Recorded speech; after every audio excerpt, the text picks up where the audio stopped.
This process happens during regular intervals again and again. This process repeats. ये जो process होता है water cycle का, ये बार बार खुद को दोहराता है, जिसके द्वारा हमारे अर्थ पर वाटर का साइक्लेशन होता है, हमारे अर्थ पर वाटर वापस आता है. Evaporation, condensation, precipitation, transpiration and again collected in the water bodies. ये पानी इवेपोरेट होता है, भाप बनकर हवा में आता है, उसके बाद कंडेंसेशन की प्रोसेस होती है, कंडेंस होता है, ठंडा होता है, क्लाउड्स बनते हैं, उसके बाद बारिश आती है प्रेसिपिटेशन की प्रोसेस से.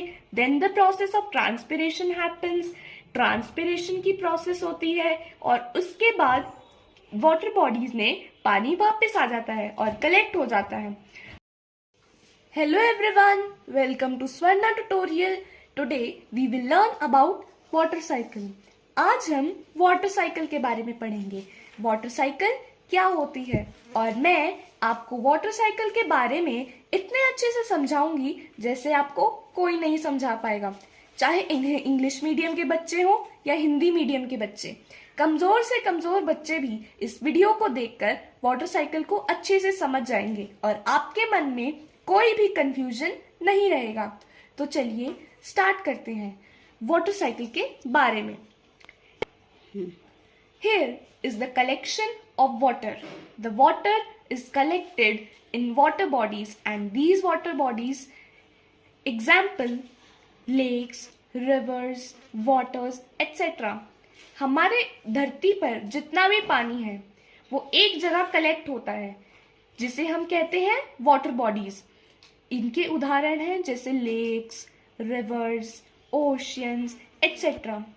The sun heats the water. When the water is heated by the sun, it raises in the form of water vapors in the air. जब ये पानी सूरज की गर्मी से गर्म होता है तो भाप बनकर हवा में आ जाता है by the process of evaporation. इस प्रोसेस को हम कहते हैं evaporation. When these evaporated water vapors gets cool, they condenses and form clouds. जब ये वाटर वेपर्स थोड़े से ठंडे होते हैं तो कंडेंसेशन की प्रोसेस से ये बनाते हैं क्लाउड्स.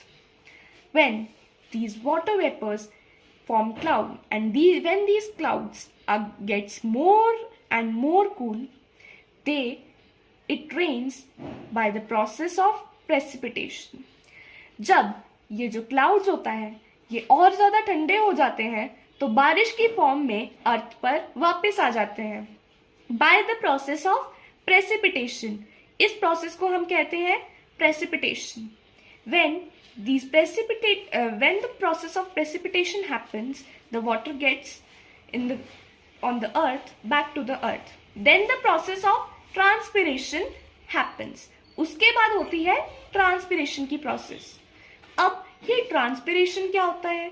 तो हमारे अर्थ पे जितने पौधे होते हैं वो जब पानी को एब्जॉर्ब कर लेते हैं तो उनमें जो एक्स्ट्रा पानी होता है वो उनके पत्तों के थ्रू देयर लीव्स वो बाहर आ जाता है. And by this it is again collected in the collection of water known as water bodies. This process happens during regular intervals again and again. This process repeats. ये जो process होता है water cycle का, ये बार बार खुद को दोहराता है जिसके द्वारा हमारे अर्थ पर वाटर का साइक्लेशन होता है, हमारे अर्थ पर वाटर वापस आता है. Evaporation, condensation, precipitation, transpiration and again collected in the water bodies.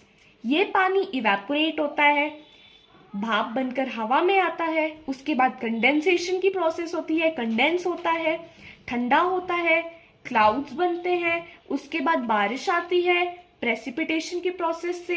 Then the process of transpiration happens. Transpiration की प्रोसेस होती है और उसके बाद वाटर बॉडीज में पानी वापस आ जाता है और कलेक्ट हो जाता है. अगर आपको ये वीडियो अच्छी लगी हो तो लाइक करें, चैनल को सब्सक्राइब करें और इस वीडियो को ज्यादा से ज्यादा शेयर करें. Thank you.